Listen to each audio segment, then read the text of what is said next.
How you guys doing? I'm Alex, and this is How Vegas Eats. So, Wonton, how you doing, brother?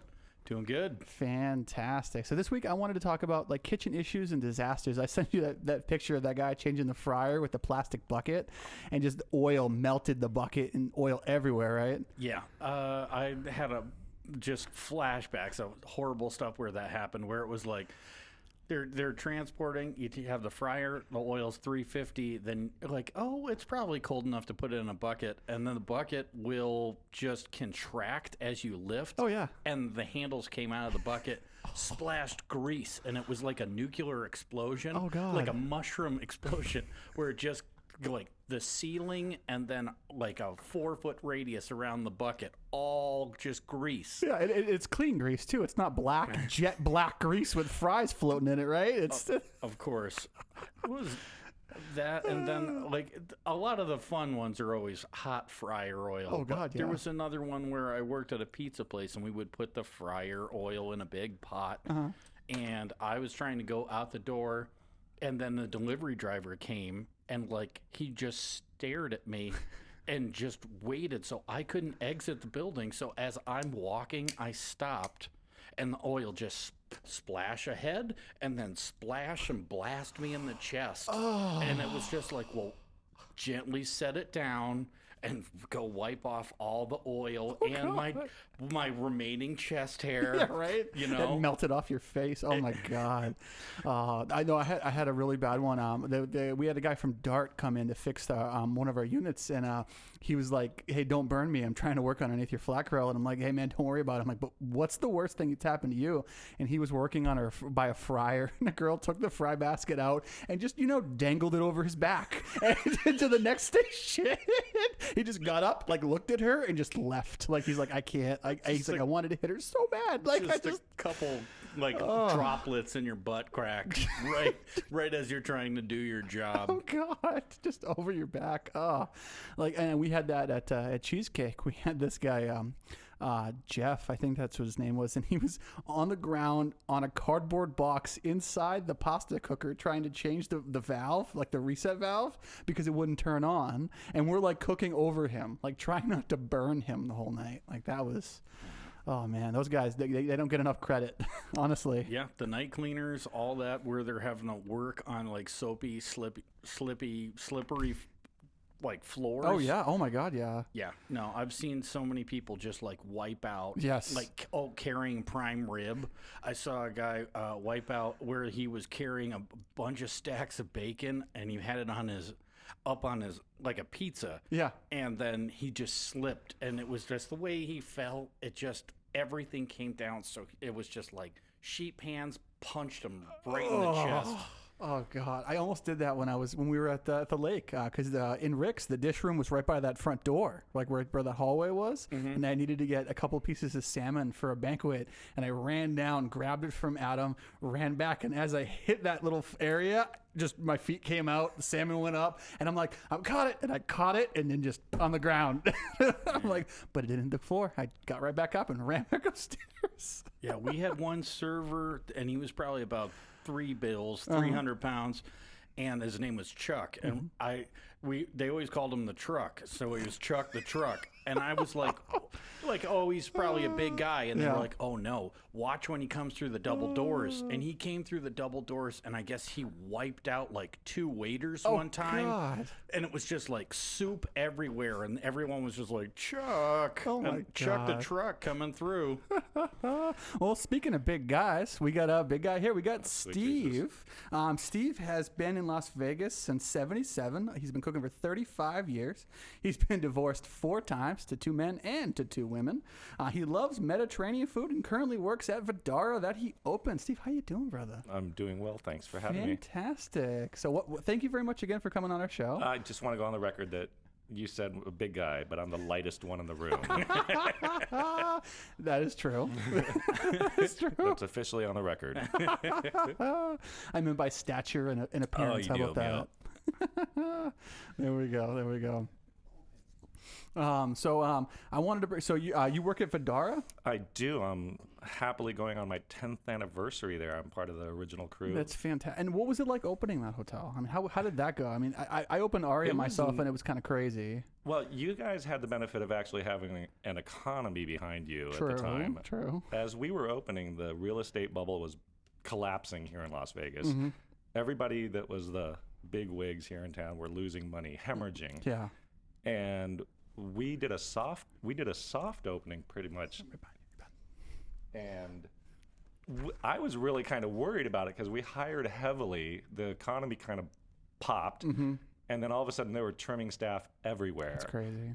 Luckily, the ones that kept showing up for work, i.e. me, I put in like an extra $4,000 in overtime that year. It was ridiculous. And then it just, over time, it steadily developed property. The clientele came back. Nice. Ugh, it's so nice there. I adore Vdara. I really do. Now that started out as condos, right? It They was like tried, from what I understand, to sell them. I actually put in a bid for one because I thought it would be comical to actually live and work there. That's true. It's like, I'm going on my break. I'll be back from my condo in 20 minutes. Oh my God. That'd be amazing. That Best would be commute amazing. ever. But they were selling them for like $500,000 for a studio, basically. Oh my and God. I offered $250,000. They incredibly quickly declined the offer. Ironically, they only have, I think, 2 or 3 owners on the property now. So I think they only sold 3 units. Just to say they sold them, and then that was... Yeah, okay. I'm pretty sure that 99.8% of the hotel's, a hotel. Right. Yeah, we only have like 2 or 3 other people, and it's like we know the slip, we know them by name because they order so regularly. Oh yeah, Right. on Graveyard we got one gentleman in particular that's always ordering steaks for his dog. Cash. That's it. Cash. The dog's name is Cash. Fantastic. Probably.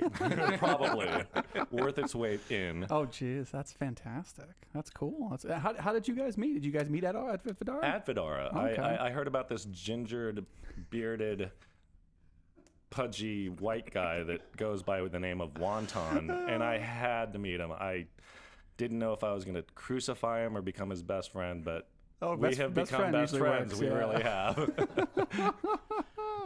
Oh, no, he does that to people 100%. In general, it's like you typically get along with people of your skill set. So he doesn't go by Wonton. That's his name. Oh, yeah. No, I know you that. can pull I'm out his aware. driver's license right now. Oh, yeah. Find Wonton Von Ginger Snaps over here.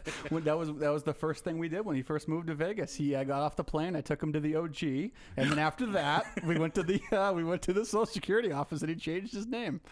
That was the first thing we did. Unbelievable. No, I adore this guy. He's one of my favorite personalities at Vdara. Oh, 100%. 100%. It's always a fun kitchen with Wonton on it. Absolutely. But speaking of fun in kitchens, you've been married 4 times? Yeah, I guess to women legally. Okay. To one man, we spent 10 years together in Seattle. Okay. The other gentleman I was here in Las Vegas with, I guess we didn't. The one in Seattle, we kind of separated amicably. Right. Sold our property in Tacoma. He went on to raise twin children in Malaysia or something. Like they do. Missed that bullet. That old story. Old story. Raising kids in Malaysia because it's not legal in this country or whatever.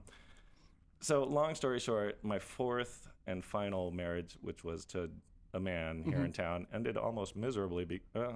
Lucky to be here. He almost murdered me. So Oh God. We didn't necessarily divorce, let alone have a restraining order and court order injunctions and him going to prison and such like that.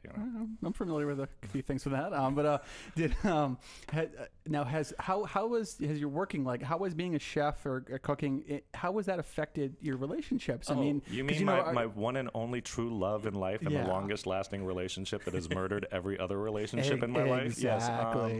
It's been wonderful. She's been a beautiful provider.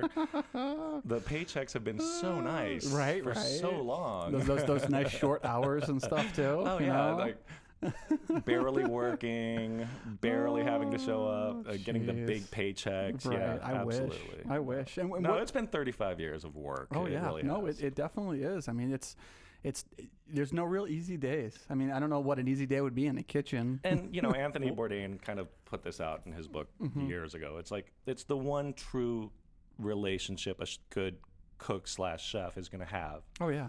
Is with the kitchen. Every other relationship is passé. Yeah. Children, my son was 38 when he passed, and I barely knew him. That's crazy. But I know my recipes perfectly. Right, right.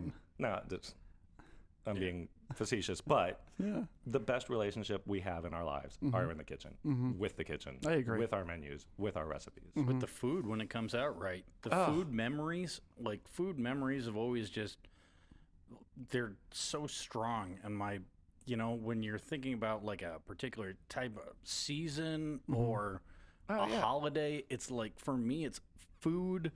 And it hasn't even been like family that hard, but it was just like, what were we eating? What was the home run? And it's always shaped around that flavor. The food punctuates every event. It really does. It doesn't matter if you're at a public event, if you're at a private event, if you're at a public function or a restaurant or at your home. That meal is probably the most important thing that's going on right then. And it does matter. The quality, the consistency, the timing, the passion behind it. And trust me, you guys are chefs. You know the feeling you get when you hit all those little marks. When the food goes out on time, you know it's perfect. The plates are coming back licked clean. Oh, yeah. It's the best they feeling don't know in the world. They don't know your name. They have no idea where you come from, who you are. They know the restaurant. They know the menu. Good examples like the Lobster Shop in Tacoma, Washington. Worked there for years. I put out perfect steaks, perfect lobsters, perfect banquets for these people. Nobody ever knew my name, but those plates coming back licked clean. Perfect day. Perfect day. Few people don't realize that a lot of really good chefs that do care are always thumbing through the trash. You know what I mean? You're going to put on gloves. Well, they're hungry, dude. Yeah. Eat what you can. But the deal is you want to see, did I add too much starch? Did I add this? Are they even eating the garnish? Is there point to this? Like, does anyone even eat that? That fried piece of rosemary that's been next to the steak for the last 25 years. Notice how the parsley has disappeared off that. The bouquet of parsley has just certain places, disappeared. thankfully. Well, unless they're still following 1986 protocols. Yeah. I just love Cheesecake Factory, so. Ass pick on everything and bouquets of parsley on the food servers. Those are fun sometimes, but. I worked with a guy and he was old school like that, and it was always like, and where's the parsley? We need it. And it was like I remember after one of the banquets, I was like, Dave, thanks. Like, I really appreciate that. Like, I always wondered what Steve Perry ate in like 1982 when he was like in Journey in his prime. He didn't stop eating, by the way. He was on one of my cruises. Oh, God. So you've cooked on cruises before? I did. I worked for Cruise West Cruise Line for the better part of 5 years towards the latter part of their run. And a couple celebrities came on the boat, and I wonder if he's still alive. Can we Google that? I don't want to piss off any celebrities. Let's just say that in my memory, he's twice the man that he used to be. Okay. Maybe 4 times. Oh, I'm God. not sure. No, he was big. I remember him on stage, like super anorexic Filipino kid with long hair. Oh, yeah. All of a sudden, there wasn't enough hair. There was like this little tiny bit of hair, and all this man. Okay. That's hilarious. So, how is doing the food on a cruise? Like, how is that? Like, how different is that compared to working in a regular restaurant? Well, with Netflix nowadays, you can watch those big ship cruises shows where you can get to see the whole operation. Cruise West was a much smaller operation. We only had about 115 guests on each boat at a time. Little cabins with like the outside doors. They were refurbished old. I think you could see the Spirit of Oceanus on like the season 2 or 3 of what's that stupid show where they kick people off the island? Oh, like Survivor, yeah. Okay. But the boat that they were using as like the off, like a dinghy kind of thing. Well, no. The dinghies were running back and forth. But that was like one boat that you can see. But they're smaller, like the Spirit of Oceanus, the Spirit of 98 had a little paddle wheel on the back. So they're kind of rustic, but they were kind of cool smaller. still. Yeah. 3 levels, a sun deck, little kitchen. But the protocols are pretty much the same. You only dock like once a week. You do stores once a week. You have to unpack everything and put it into smaller refrigeration freezer chambers.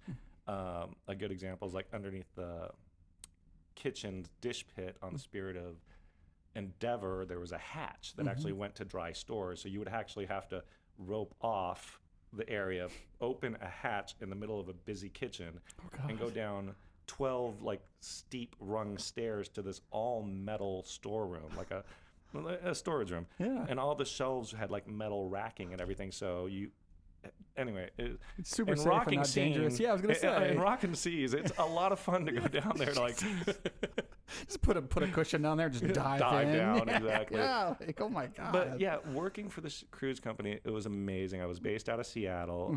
I was the corporate relief chef. I got to, all my travel was paid for, so I got to like fly in and out of like places like Ketchikan, Alaska, Skagway, Sitka, and I got to go to a little island called Annan, to a bear observatory once, where you could.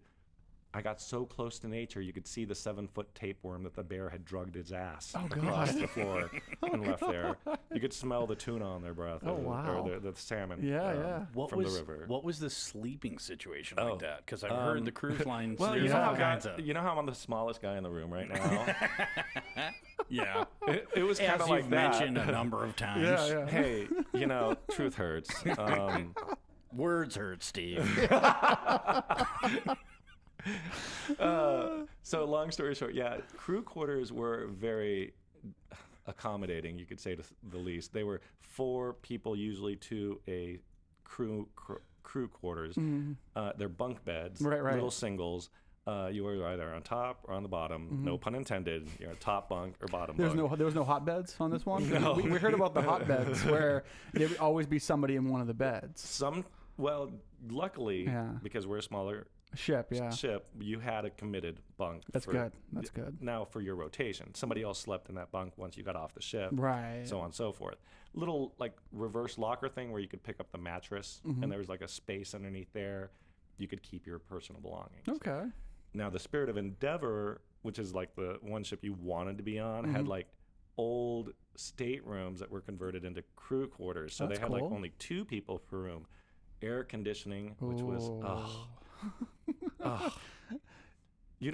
I don't know if you've ever shared an elevator with like guys that work out a lot and that are on a heavy protein diet. But I've been blown out of crew quarters. Like they ate too much steak or whatever during dinner, and the mist is rising in the room. Yeah, I would go sleep in literally the hallway. The hallway, just to get away from. Let's just say, keep this anonymous. One gentleman in particular, we were in. I also did the Sea of Cortez, so we were down in Cabo San Lucas or San Juan Los Cabos, one of those places, and we snuck off the boat. Literally, he had swam to shore from a quarter mile out after dinner ended, because we were going to port after dinner ended, and he wanted to get to shore, start drinking now. After we ported up, I went and joined him, and we were coming back at like 2-3 in the morning, and he stopped at this taco stand that's like one of those like little on the side of the street things, and I'm like, dude, you do not want these tacos. He's like, I need these tacos. And so he started getting fried oyster tacos from a street vendor at 2 o'clock in the morning in Cabo San Lucas, middle of nowhere. Yeah. And we get back to our stateroom, and I think it was like 4 o'clock in the morning. I wake up, I couldn't breathe. I could not breathe in that room. I was done. I was out. But what are the hours you would work for that? Like, because that's the thing is people don't realize, like on a cruise, if you're living there, you don't have any time off, right? I mean, you do, but you really don't. A lot of companies that are based in the U.S. have really good hiring and practices here that cover them. Labor boards and stuff like that. Right. I'd hate to think what these guys on the big boats that working that are based out of other countries and such, their labor laws are all different. Right. But no, I used to work like seriously 12, 14 hours a day, maybe take 2 3 hour naps through the day, 6 hours at night, be up at 4 in the morning making But we had we had the baked goods that we had to do on board. Everything was done on board. Yeah, basically. it's 24 hours. There's no deliveries of purveyors Right, in right, the middle right. of the Sea of Cortez or There's no the drone Straits of Juan de delivery. Fuca. I don't know. Maybe there are. That'd be today. cool now, but It's like it's a new business Ketchikan, opportunity Alaska for is like us. a Yeah. 250-mile radius. We're drone delivering to your boat. It's like, be amazing. it was when I all was- hard work. When I was just started working in the kitchen, like I worked with this old guy that was from the Navy, and his name was Tony. And like I remember just being super green in the kitchen, didn't know what I was doing. But this guy showed me multitudes with multitasking. He saw me one day just like grab like one cucumber, and he was like, "What are you doing?" And he was a Navy cook on a submarine. So it was like him and like two other guys versus 200 men. And it was just like you would take the boat and you would pack it like one pallet per day, and everything was in order per day. So it was like as you're unloading everything, it's got to be packed even to the day, to the tea, to the meal. Yeah, right, to And the it's shift, yeah. You know what I mean? Like even the pallets are designed meal by meal on how crazy. that's done. Absolutely. We call them stores, but it literally, there's no store. It's all about these huge pallets being delivered to the dock. And you would have to time that thing out 4 weeks in advance. You'd get an itinerary of like, hypothetically, how many people are going to be on the boat. Then you have to do the math with like how many employees are going to be on the boat. Then you have to do the math on like what might be left on the boat 4 weeks from now. Then you have to think about how much food are you going to go through for the next 2 weeks in 4 weeks. And then you have cancellations. Then you have add-ons. Then you have another group of 10 vegans that are going to special come on meals, board. I was going to say, yeah. Oh, yeah. You vegans. Oh, yeah. Well, what was it? I worked with Alex, I think, for like one day. Literally. But he was working at a bakery. He was working at Granello. And it was like you were doing like box lunch for 10,000. He's like, well, I got to do the math. I need to know, okay, I need 300 feet of Scotch tape to box, to close the sandwich, and to do this. And it was like, you had to do like all these like ridiculous. How many spreadsheets did you use? I mean, it was all Excel. I did all Excel, everything. I don't even think we had computers back then. Is this an But abacus? No, like a small with the BBs? abacus and a pigeon. Beans. No, I remember having to wait to get into port to get Wi-Fi for the boat to actually log into the new. And it used to be all documented. I remember faxing stuff to the office. I've done that a few times. But it's been a while. But then they upgraded to like email, and then they upgraded to like this Wi-Fi online system that you could actually like access from the computers when we finally got them on the boat.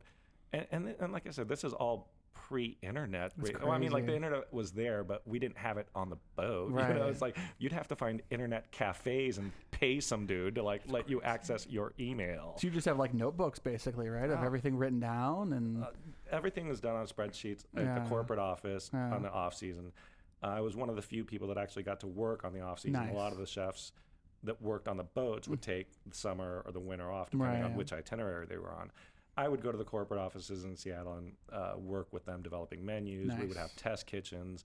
You'd have to make sure that you could make pâté choux in a certain climate. So we'd test it out with like hot water boiling right next to us, so we could test the 100 degrees with perfect humidity or 100% humidity while you're sitting there trying to make pâté choux really quick. Well, I mean, that's what I always tell people. Like being able to be a good cook or chef or anything like that is it's just screwing up enough times to know what you did wrong. You can do better. Exactly. How fast can you fix something? Yeah, that too. You're only I mean, you can design a menu, you can plan a menu, you can have the greatest goddamn book skills in the world, but if you can't produce one plate, let alone 1,000 of those same plates, you're worth nothing in this industry. Nothing. Because there's different steps. There's that step what you're talking about where you come up with the menus, you come up with the ideas, and then there's the execution step. And they're completely different. And people always want to be like, I want to create. I want to put different things. I want to put dots on plates. It's like, good, go do that somewhere else. We're cooking here.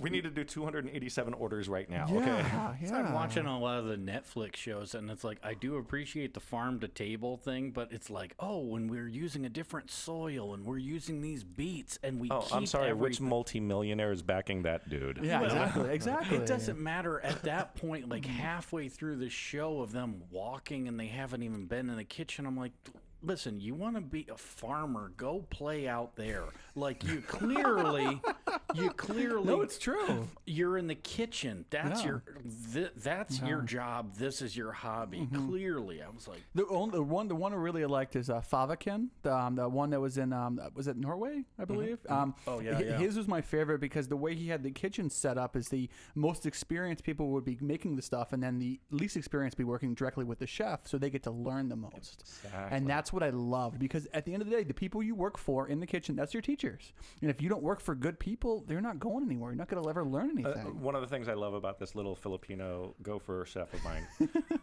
I have learned different Asian fusion techniques from him that I've never known in my life. Right. I all of a sudden, it's like, oh, son of a bitch. Right, It can't be that easy. It's that easy. Yeah. It's like, coconut flake. And it's the simplest stuff in the world, and you're like, why is this so? Why didn't I know this 30 years ago? Where I could have been blowing people away. All of a sudden, it takes this little tiny gopher-looking Filipino guy to teach me how to make a perfect sashimi on a plate like that, and 500 of them right now. And it's never like the super technical stuff. It's never making a consomme. It's always that little extra little trick that you know that he doesn't know. How did you do that 10 times faster than me? I don't know. I figured it out, and then all of a sudden you show him that one day, and then he does it, and then that's how you progress and move and build those skills, and then work through the kitchen. That's the best part. The weights and what sinks and what floats. Oh yeah, you know what I mean? Like that stuff where you're like playing around with maybe the dots on the plates, and you're like, oh man, well this one runs and this one goes on top, and this one like.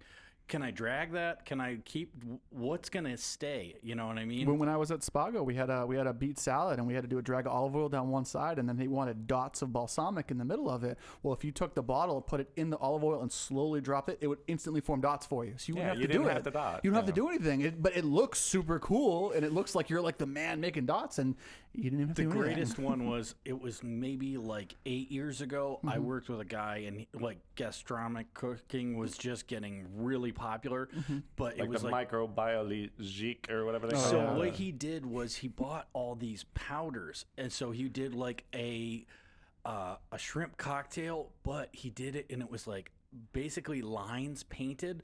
So it was cocktail sauce. So it was like tomato powder, lemon powder, horseradish powder. Hold on, let me go get my straw. Exactly. And it was like you took the shrimp and you dragged it across the plate, and it was like, okay, it's shrimp cocktail, but were you supposed to eat it or snort it? Right. Exactly. Everyone was just like, I mean, I'm down with the microbiologique, but I'm not snorting a fucking shrimp cocktail. Squeegeeing up the dried sauce. Right. As you rub your shrimp in it. Oh, God. Just swipe it, like, you just swipe your shrimp and then you eat, And I was, we started doing that when we opened Aria. We were doing a lot of molecular stuff because a lot of the people I worked with the Vitaggio brothers. A woman like Lisa McDaniels, so she brought in a lot of that. And then this guy James Renew, same thing. He gave me all of his chemicals before he went to Australia because he's like, I'm going with knives. I don't want to go with knives and a bunch of random white powders as well. Like that wouldn't be very good going to Australia. But he's actually back in Florida. He has a restaurant called the Little Lamb, and they're doing really, really good. But we had to do spherification. We had to do I think it was olives. We would purified olives. It's like, and then made olives again for a plate. And I'm like, this is for 3,000 people. Why are we doing this? This is the dumbest thing. Why don't we just put an olive on the plate? Nature perfected this process years ago. So then I would always mess with the sauce cook. We had the sauce cook named Big Al. He was like 350, like huge guy. And I'd be like, hey man, for the capers, we should blend them and then make capers. Like I always just mess with the guy. He was always like, I hate you so much. Actually, when I worked for US Dining Services, another subset of my history of work, they used to do, it's like the world's largest food handling corporation. They have. They do everything from like corporate to oil rigs to like so it's like a Sodexo kind of thing, like just massive, like massive. Based in Europe, I think like they like handle all the oil rigs around the world. Type of crazy. But it's a great gig too. Right. I mean, it's like I've heard that these guys make amazing money. They have this little kitchen out in the middle of the ocean and helicopters delivering their shit to them. It's great. But I submitted a recipe to US Dining because they actually owned what is it where old people go to die? Cemetery? No. Hospice? Before there, hospice. Okay. No, the community Retirement home. Yeah. Nursing home. Oh, did you have the food Yeah. and the Yeah. Okay. They did a lot of the food in like the retirement assisted living places. So I actually had like this green bean that you would like, puree the entire green bean, and then you would funnel it, make it look like a green bean Right on the plate, and it went over. Like, holy shit, this guy's reinventing the fucking wheel over here. I'm like, He's reinvented a green bean. I reinvented a green bean. So it went all the way up like the corporate ladder, and it actually got implemented. And I think I got a $250 check from corporate or some crap. At least you got something for that. That's kind of I did. Back in '92, a $250 check was half my rent. There you go. We did. Except it was gone in one night. Yeah, right. When it was done in 2 lines. when I was at the 2 lake, nostrils, that was gone. we had to do. I was doing what was it?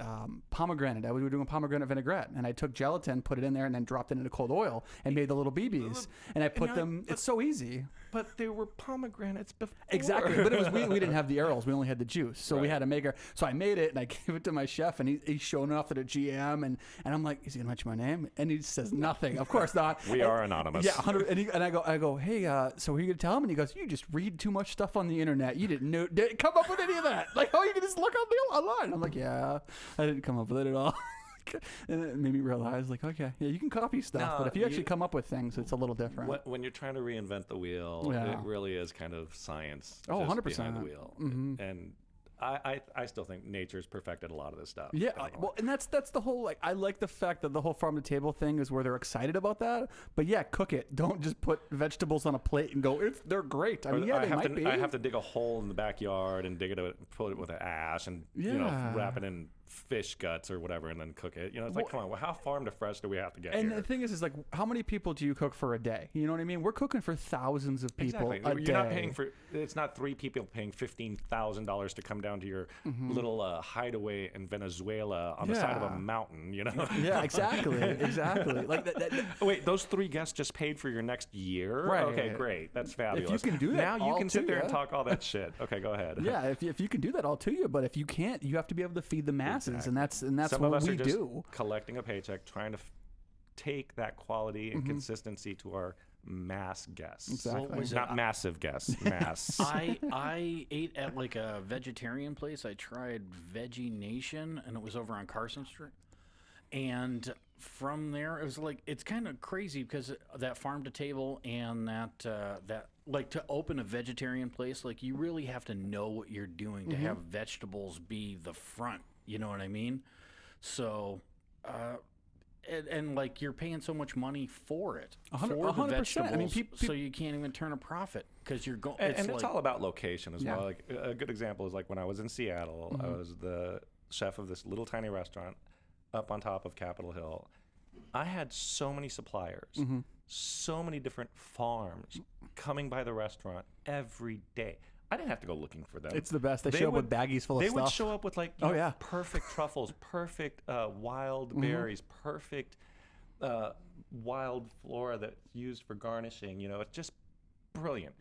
You don't get that everywhere. No, not at all. You don't have. I mean, you have to be, like I said, deal with what supplies you can and do as best a job you can with great sanitation. Yes, no, that's the key. That's the one thing that always bugs me on like cooking shows and like different podcasts or any type of social media that has to do with food. They never talk about the sanitation. And it's a huge They thing. never mention the bleach water. They never mention the sanitation cloth that they should be using. You've seen chefs on every cooking show be handling volatile proteins, grab a dry cloth, dry wipe their hands and keep going and not change the board. Oh, yeah. That's telling 90% of most people that have never worked professionally in a kitchen that, oh, that's what I do? Oh, that's how you get your family sick. Oh, yeah. Or worse. Or that's how you kill grandma. That's how you that's kill what happens. your immunocompromised grandma. Yeah, exactly. no, that's it 100%. A lot of people don't understand that.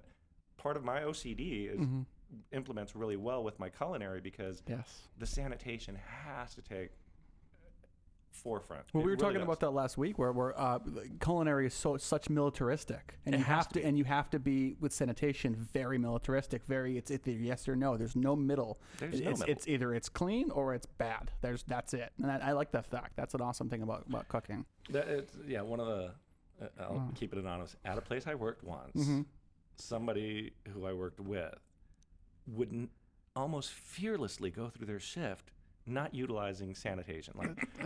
Like I am doing my best to get people sick. Yeah, that's making sense. I would, and he was allegedly, you know, my equal on that, in that position, on that line.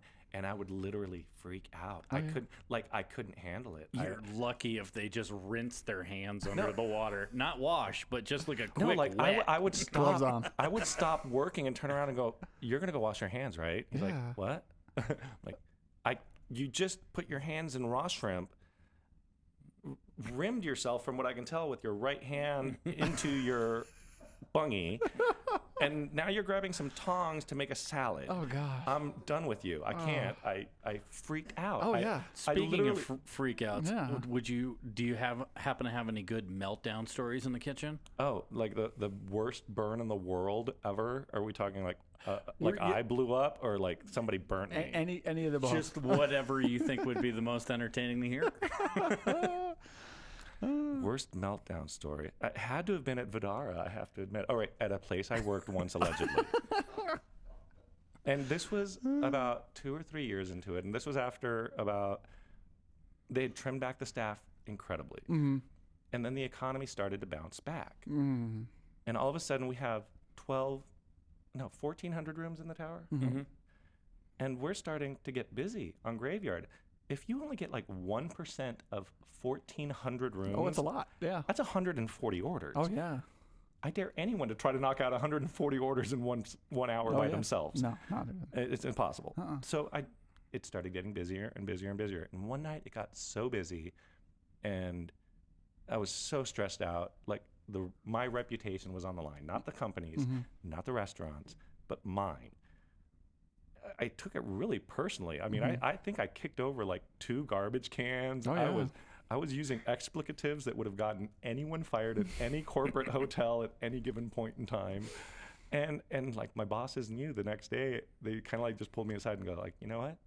You're right. You need some help. Yeah. It's like it wasn't like, hey, you're in trouble. It was like, oh my God, Steven really needs help. They staffed up. They started hiring people. They started, you know, you had good bosses at that point in time because they recognized that because a lot of places you work, they won't do that. I'd have to say that, yeah, I used, you know, I called everybody names. I kicked over garbage cans. I shouldn't have had a job the next day. I really shouldn't have. You pulled the George Costanza. You came back. I did. I just walked in like nothing happened, and my bosses were like, "Hey, what can we do to help you?" Yeah. And I'm like sitting there going, because at the end of the day, especially myself managing kitchens for the last 6 years, if somebody went through that much pain and torture because you're beating yourself up because you felt you let everyone down, right? Well, it felt like I was letting down the guests. Exactly. It wasn't necessarily about my bosses having had failed me, or me failing at my job that night. It's the guests because you care about the all food. Of a sudden, these people that are paying $300-$400 a night, right? And they're expecting Forbes 5-star service. They're expecting everything to show up in the next 30 minutes perfectly, right? And I'm not going to fucking do it. Right. I was not going to be able to do it. And the fact that you care that much, you know, that's why I would never get rid of you because of that. Every time I've been interviewed in the last 35 years, it's like, what's your greatest strength? What's your greatest flaw? And I'm like, I care way too much. I do. I care about every single plate, every single guest, because I've been on the other side of it. Oh, yeah. And a lot of us that work in this industry have never stayed at a Forbes 5-star or a quality hotel and been paying $300-$400, $600 a night. Oh, yeah. And expecting this kind of consistent quality. But when you have been on the other side and you're kind of expecting it, it doesn't matter who's on the other side of it. Right. You're ruining their vacation. Well, and you're ruining their day. And that's the whole thing about food where we eat with our eyes, but we eat with our expectations first. And that's my biggest thing where are you at and where are you in your life and what are you expecting this place to look like and taste like? If you're at Motel 6 waiting for your pizza to be delivered, that's one thing. Yeah, it shows up, you're happy. You're happy. Right? You know what I mean? Like, but it's there. If you're paying a fortune and you're staying at a quality place and you are paying through the nose for this food. Yes, yeah. I can't afford to eat where I work. I can't. Yeah. No. The gratuity, I mean, I could, but I don't. The gratuity and everything, and the room charge and the delivery charge. You're paying $40 for a burger and a soda to be delivered to your room. Yeah. And I can't get it there in 40 minutes. Which is crazy. Crazy. Yeah, that's nuts. It Then I double start to- the time too. You know what I mean? Right. Like half an hour is typically an industry standard for like a hotel.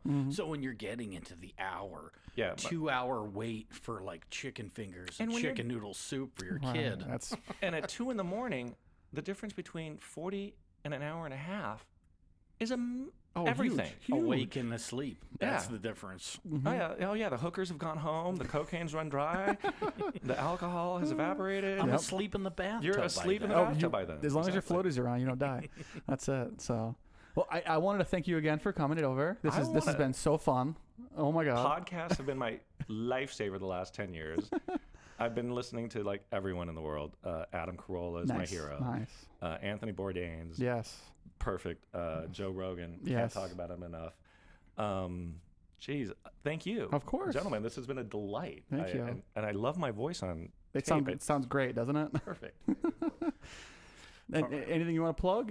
Where you? So you're at Vdara now? Yeah, MGM Vdara. Behar Sanchez family in Ecuador. There we go. I guess I have like 118 cousins Nice. I've never met. Say hi. Otherwise than that, no. God bless. Be safe. And sanitation people across Thank the you. culinary board. That's first and foremost. Fantastic. Wonton, anything else? No, that's it. Fantastic. Well, thank you guys everybody. We really appreciate it. And this has been High Vegas Eats.